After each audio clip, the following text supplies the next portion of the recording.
ಒಬ್ಬೊಬ್ರು ಎಷ್ಟು ಬ್ಯುಸಿ ಇರ್ತಾರಂದರೆ ಅವರಿಗೆ ಜಿಮ್ಗೆ ಹೋಗೋಕ್ಕೂ ಟೈಮ್ ಇರಲ್ಲ.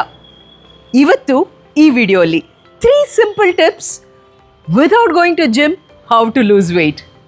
Tip 1, first pointer, NEAT. ಏನಿದು? Non exercise activity thermogenesis. ಕೇಳಕ್ಕೆ ಬಹಳ ದೊಡ್ಡದು, ಬಟ್ ವೆರಿ ಸಿಂಪಲ್. ನಾವು ಯಾವಾಗಲೂ ಮಕ್ಳಿಗೆ ಹೇಳ್ತೀವಲ್ಲ, ಸಖತ್ ತರಲೆ, 1 ನಿಮಿಷ ಕೈಕಾಲು ಇಟ್ಕೊಂಡು ಸುಮ್ಮನೆ ಇರಲ್ಲ, ಅಷ್ಟೇ ನೀವು ಮಾಡಬೇಕಾಗಿರೋದು. ಆದಷ್ಟು ಮೆಟ್ಲ್ ಯೂಸ್ ಮಾಡಿ, ಮನೆಯಲ್ಲೇ ಫೋನಲ್ಲಿ ಮಾತಾಡುವಾಗ ವಾಕಿಂಗ್ ಮಾಡ್ಕೊಂಡು ಮಾತಾಡಿ. ಒಂದೇ ಒಂದು ಮೆಟ್ಲಿದ್ರೆ ಸ್ಟೆಪ್ಪರ್ ಥರ ಎಕ್ಸಸೈಸ್ ಮಾಡ್ಬೋದು. ಮನೇಲಿ ಮಾಡುವಂಥ ಕ್ಲೀನಿಂಗ್ ಅಥವಾ ಮಕ್ಕಳ ಜೊತೆ ಆಟ ಆಡೋದು, ಇದೆಲ್ಲದರಿಂದ ನಿಮ್ಮ ಇಡೀ ದಿವಸದ ನೀಟಿಗೆ ಕಾಂಟ್ರಿಬ್ಯೂಟ್ ಮಾಡುತ್ತೆ. ಇಷ್ಟು ಈಸಿ ಅಲ್ವಾ? ಇನ್ ಟರ್ನ್ ಇದು ನಮ್ಮ ವೆಯ್ಟ್ ಮ್ಯಾನೇಜ್ಮೆಂಟ್ಗೆ ಸಹಾಯ ಮಾಡುತ್ತೆ. ನಮ್ಮ ಆರೋಗ್ಯ ನಮ್ಮ ಜವಾಬ್ದಾರಿ. Time for change.